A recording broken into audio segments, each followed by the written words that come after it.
Santo para te moldar.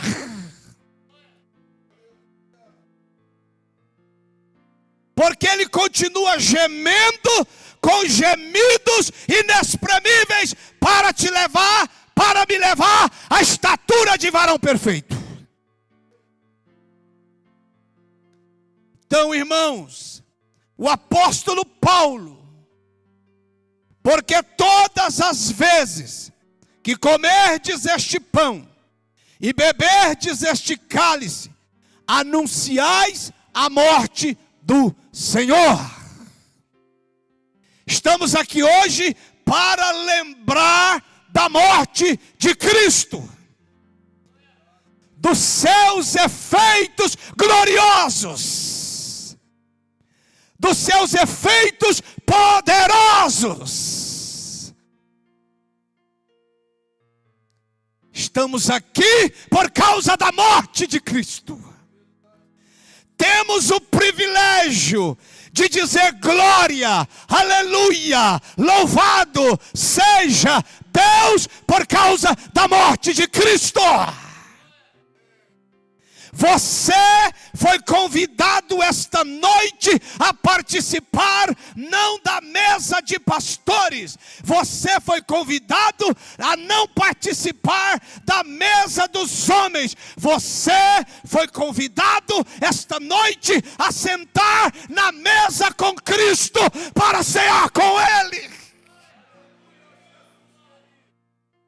É um privilégio. Você não coloca qualquer um à sua mesa. Você não convida qualquer um para a sua mesa. Cristo te convidou e está sentado à mesa. Quantos pode glorificar e agradecer por este privilégio? A cruz de Cristo é o centro da mensagem, irmãos, cristã. Não existe evangelho sem cruz. Não existe evangelho sem responsabilidade. Não existe evangelho sem um líder levantado por Deus. Não existe evangelho sem palavra. Sem responsabilidade não existe.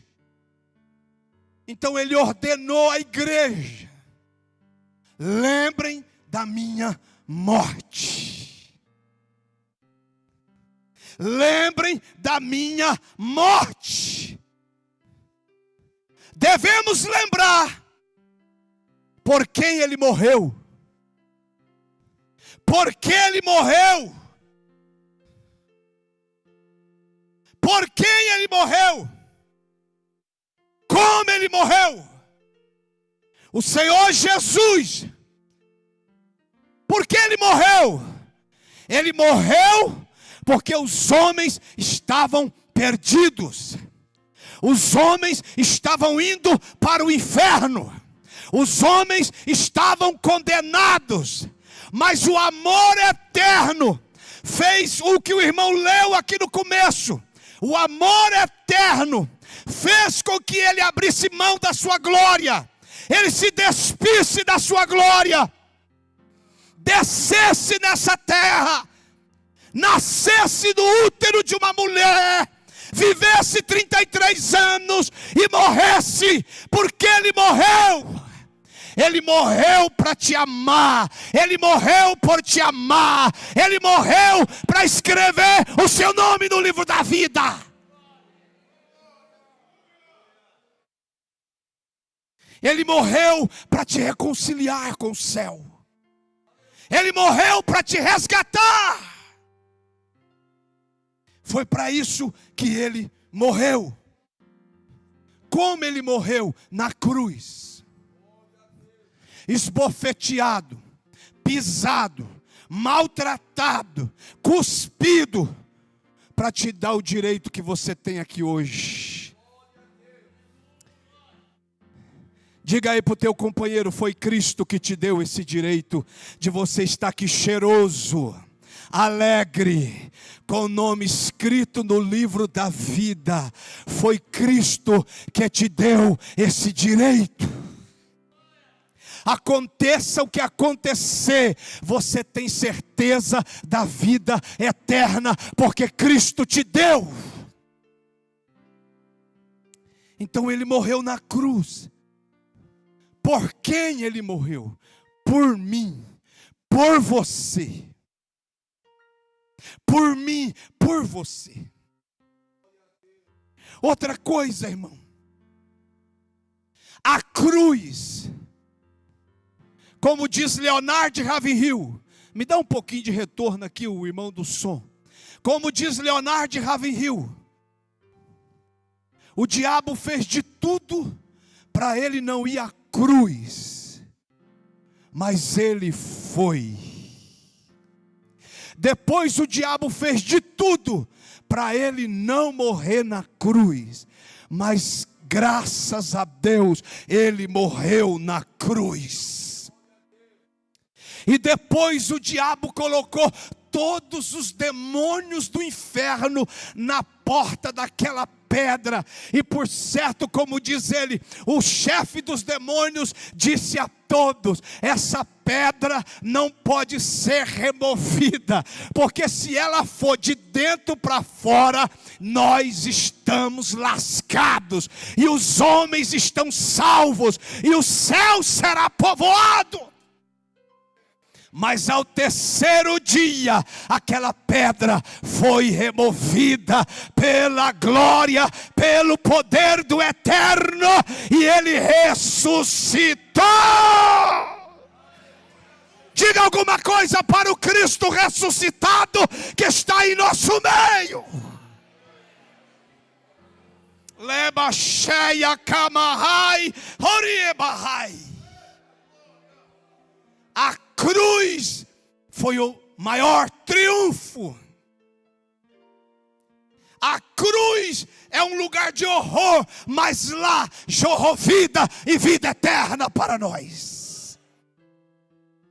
Paulo disse: a cruz é toda a minha glória. Então lembre da morte de Cristo.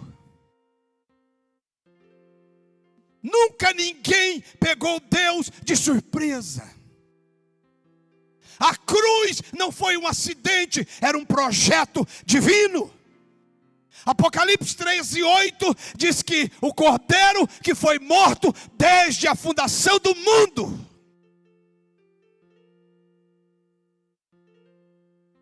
Devemos lembrar da morte de Cristo.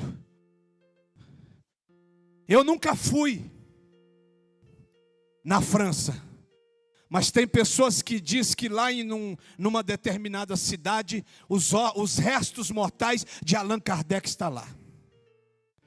Lá na Índia, os restos mortais de Confúcio estão lá. Lá, os restos mortais de Buda estão lá. Lá na Arábia Saudita, Meca, os restos mortais de Alá, Maomé, está lá. A senhora White, Charles Taze Russell, enfim, todos que se levantaram dizendo que era o Cristo, que era isso, que era aquilo, os seus restos mortais estão lá. Lembre da morte de Cristo, mas não de um Cristo morto. Porque eu nunca fui em Jerusalém, mas eu tenho muitos amigos que já foram lá. Quando chega na porta do túmulo, está escrito em inglês, está escrito em hebraico, está escrito: ele não está mais aqui, ele ressuscitou.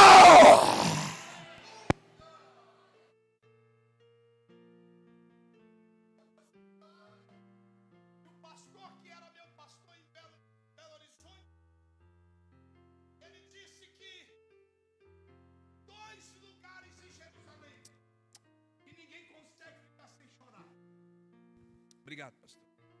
2 lugares em Jerusalém que ninguém consegue ficar sem chorar. É quando chega no jardim do Getsêmani. Ali baixa o temor, ali baixa o sentimento. Ali você vê Cristo rodeado das potestades das trevas, chorando. Ele disse que no jardim ninguém suporta. E quando chega no túmulo, que você olha para o túmulo, olha para a Bíblia, olha para o túmulo, olha para a Bíblia, e você diz: Ele está vivo, Ele vive, Ele vive, Ele vive, Ele vive.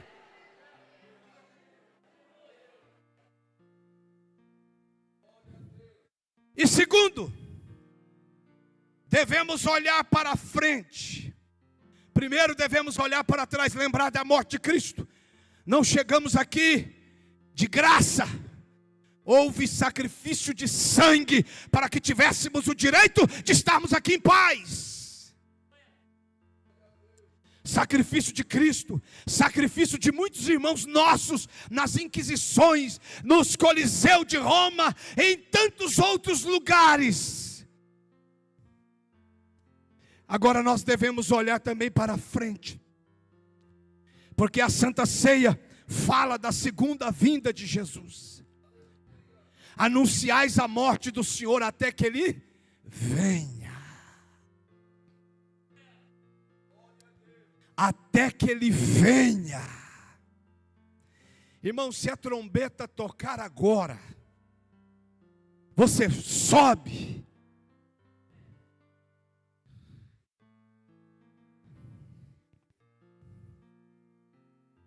Há um momento de expectativa da volta de Jesus. Duas coisas vão acontecer rápido. Ou nós desceremos à sepultura daqui uns dias, ou Jesus nos arrebatará para a sua glória eterna.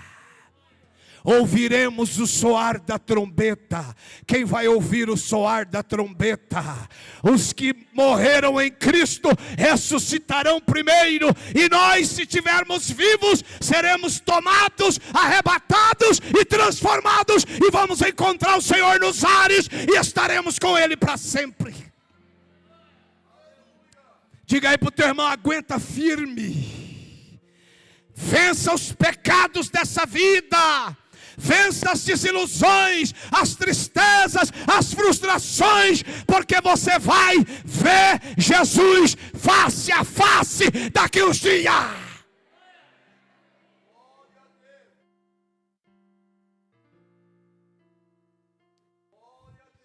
Terceiro, devemos olhar para dentro. O autoexame. 1 Coríntios 11, 28. O apóstolo dos gentios ainda afirma: examine-se, pois, o homem a si mesmo, e assim coma do pão e beba do cálice. Olha, alguém está dizendo: eu vou orar para Deus me mostrar onde estão minhas falhas. Não faça isso. Ele já te deu capacidade de autoexame. Feche os seus olhos aí 1 minuto. Você vai saber tudo o que você fez de errado, ou o que você está fazendo de errado, o que você está flertando, fermentando, programando, projetando ou fazendo. Você sabe.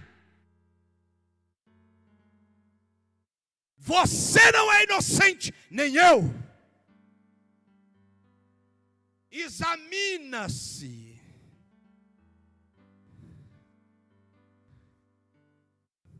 Não somos juízes dos outros. Tem muita gente que está analisando os outros, está julgando os outros. Tem muita gente que está avaliando os outros. Avalia você mesmo. Paulo disse que naquele dia cada um dará conta de si mesmo a Deus. O irmão não vai te salvar, a esposa não vai te salvar, o esposo não vai te salvar, os filhos não vai te salvar. É você e Deus.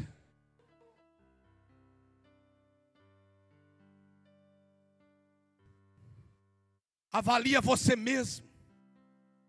Não teremos tempo, não temos tempo para investigar a vida dos outros. Os fariseus meticulosos faziam isso. Os fariseus avaliavam, mediam as pessoas. Mas um dia Jesus disse: olha, vocês estão mexendo com um cisco no olho das pessoas, mas tem uma trave nos seus olhos. Irmão, se Jesus fosse te tratar e me tratar como eu quero tratar as pessoas, nenhum de nós se salvaria. Você já pensou se Jesus fosse te tratar como você merece ser tratado? Você estaria aqui? Se Jesus fosse te punir, me punir como eu mereço, eu estaria aqui.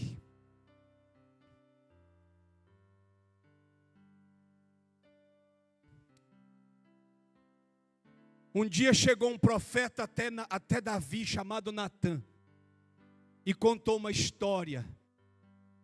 Tem 2 vendedores, um tem muitas ovelhas, o outro só tinha uma. E o que tinha muita foi lá e pegou a única que o outro tinha. Davi deu um pulo da altura desse teto e lançou a sua própria sentença. Quando ele diz: este homem, Natã, é digno de morte. E o Natã diz: esse homem é o Senhor. Cuidado para você não estar dando a sua própria sentença. Examine, mas não só examine. Julgue você. Se achou errado, procure o seu pastor. Conversa com ele vai te ajudar. Porque Provérbios 28:13, o que encobre as suas transgressões nunca prosperará. Nunca. Mas o que as confessa e deixa e larga, a misericórdia de Deus vem, o amor de Deus vem, a graça vem, o perdão vem, a vida vem.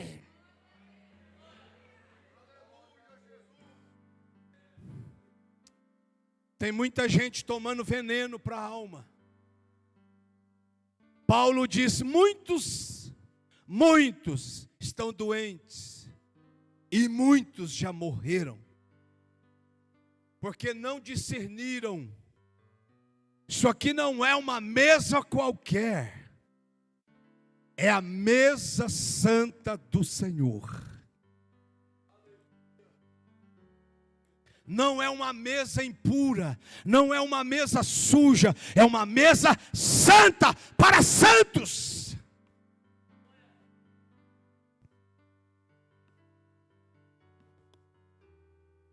A gente não está nem pedindo perdão mais. A Bíblia diz: se você tiver uma demanda com seu irmão, antes de ofertar, vem aqui conserta e depois traz a sua oferta. Na Santa Ceia não é diferente.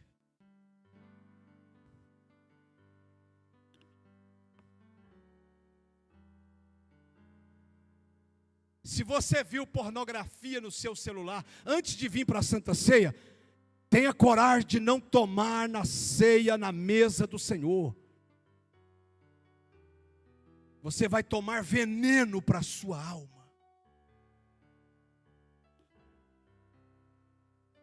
Eu não programei isso não. O apóstolo Paulo diz também que não devemos fugir da ceia por causa do pecado, mas fugir do pecado por causa da ceia. Irmão, Jesus colocou a gente no meio. Não podemos ficar sem tomar, porque ele diz: se não comer do meu corpo, não beber do meu sangue, não tem parte no meu reino. Então não pode ficar sem tomar. O que eu faço, pastor? Procure seu pastor e conserte sua vida com Deus. Quem não come do meu corpo, não bebe do meu sangue, não tem parte no meu reino. E aí Paulo vem e diz: aquele que tomar e comer indignamente, vai tomar veneno para a sua própria alma. Então não podemos ficar sem participar e não podemos participar de qualquer jeito. Então temos que ter uma vida santa, uma vida perdoada, restaurada, transformada todo dia. Pastor, então como que vai fazer? Filhinhos, não pequeis, mas se pecardes, temos um advogado. Dobra o seu joelho, confessa o seu pecado, clama pelo sangue de Jesus e Ele vai te limpar, Ele vai te purificar. Agora, se o seu pecado é grave, procure o seu pastor.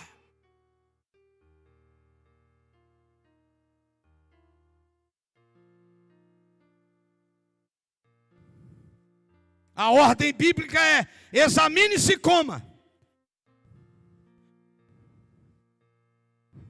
Há dois perigos, examine-se e coma. O primeiro é o da complacência. Eu passo por cima de todos os meus erros e toco na ceia. Eu mesmo fico com dó de mim. Mas também todo mundo erra, todo mundo falha também. Não aconteceu nada com o irmão, não aconteceu nada com o outro. Vou te revelar uma verdade aqui. Eu sou pastor há 25 anos, de tempo integral. Minha esposa está aqui. Escute o que eu vou dizer para você. Todo pecado que eu cometi, Deus me cobrou ele.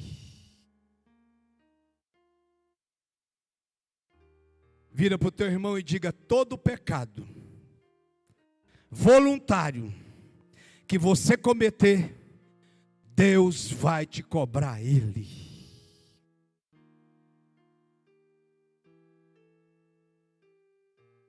É porque às vezes Deus trata no silêncio. E a gente acha que está tudo normal, mas não está não. Deus sabe tratar com a gente. Deus sabe fechar a porta. Deus sabe como sabe. Bater no rim da gente. E só a gente sabe.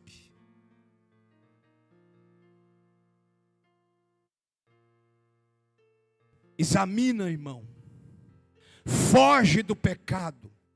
Foge daquilo que está destruindo a sua vida espiritual. Foge daquilo que está destruindo a sua comunhão com Deus. Foge dos flertes virtuais. Há muitos adultérios virtuais.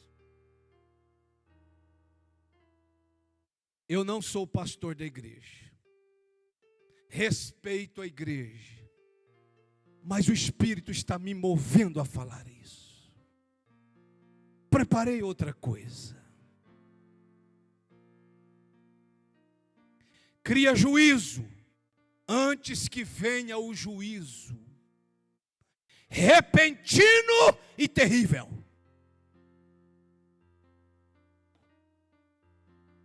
Quem tem temor, ouça. Temos que ter o perigo de termos uma visão equivocada de nós mesmos como fariseus que diz: oh Deus, graças te dou porque não sou como os demais, roubadores, injustos, adúlteros, nem ainda como este publicano. Mas Deus não ouviu a oração dele. Ele diz: eu não sou roubador, aquele que foi lá para o monte lá. Batia no peito e diz: eu não sou roubador, eu não sou publicano, eu não sou isso, eu não sou aquilo. Mas por fora estava uma beleza. Mas a Bíblia diz que Deus, o céu, não ouviu. Mas o outro era pecador, confesso. Botou a boca e diz: pecador sou, miserável sou, mas te peço perdão e conto com tua misericórdia e o teu amor. E a graça de Deus veio sobre ele.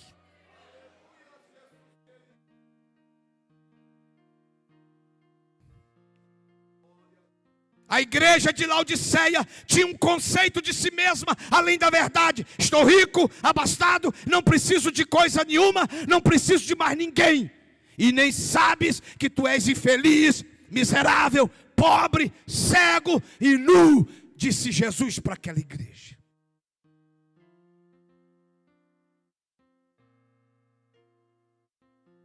Eu vou encerrar, irmão. devemos olhar ao redor a comunhão.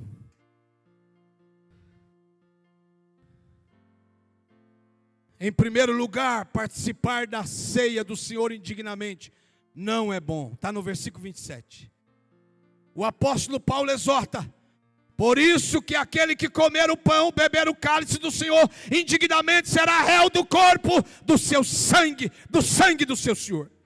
A nossa dignidade é a consciência da nossa indignidade. Diga comigo: a nossa dignidade é a consciência da nossa indignidade.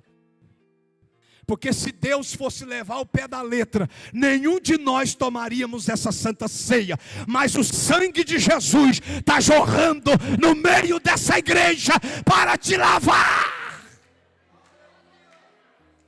Quantos crê que o sangue de Jesus está jorrando aqui para te tornar alvo mais que a neve?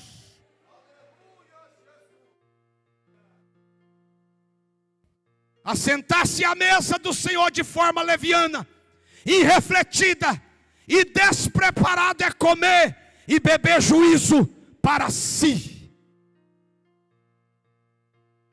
Valorize a mesa do Senhor.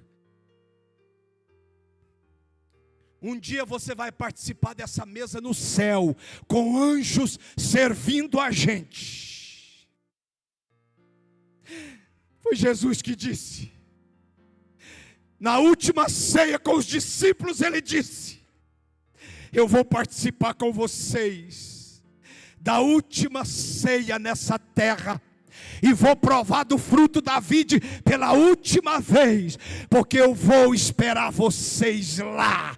Quando vocês chegarem lá, nós vamos ceiar juntos para sempre.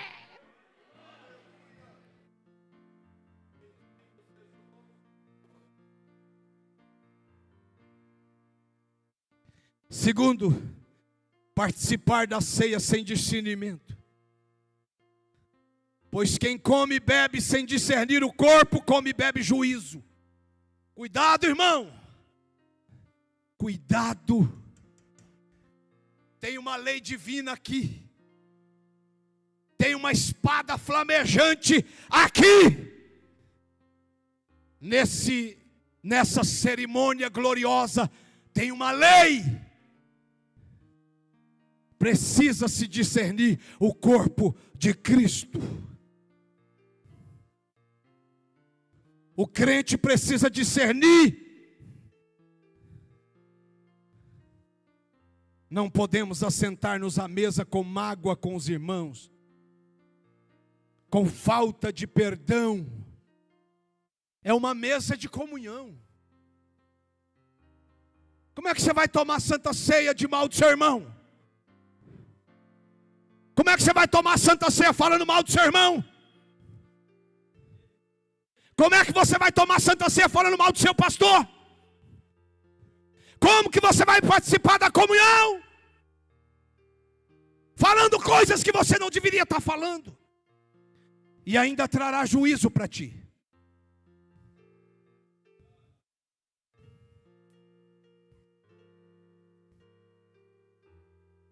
Um dia eu falei na igreja onde eu estou pastoreando. Falei: os irmãos dizem que eu só vou na casa da irmã fulana, que é grande, e eu não vou na casa dos outros. Mas os outros não me convidam. Se você me convidar, eu vou lá com o pastor Eliel na sua casa. Agora, se você não me convidar, eu não vou na sua casa. Aí o irmão levantou no meio da igreja: pastor, é desse jeito, eles todos falam mal do senhor. Falei: eu sei.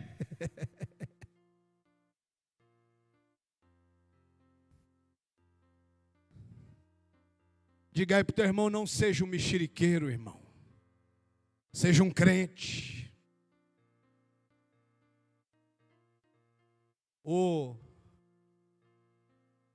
Estava duas irmãs na sala, falando mal do pastor na casa delas. E tinha uma criança lá na sala. E uma falava, porque o pastor tem duas caras, porque quando ele está de um jeito ele tem uma cara, e quando ele chega ele está de outra cara, e o pastor tem duas caras. Daí a pouco toca a campainha e o pastor chega. Ah, pastor, que maravilha, fazer um cafezinho para o senhor, nós estávamos falando, senhor. Enquanto elas foram fazer o café, a criança olhava para um lado, olhava para o outro, olhava para o outro, olhava para o outro, e o pastor ficou incomodado e falou: o que está acontecendo? Não, porque a mamãe falou com a outra que o senhor tem duas caras.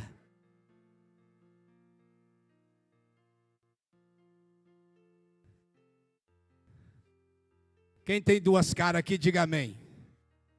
É ruim, hein? Oh, Jesus. Vou encerrar. Terceiro, participar da ceia do Senhor sem auto-julgamento. Porque se nós nos julgássemos a nós mesmos, não seríamos julgados.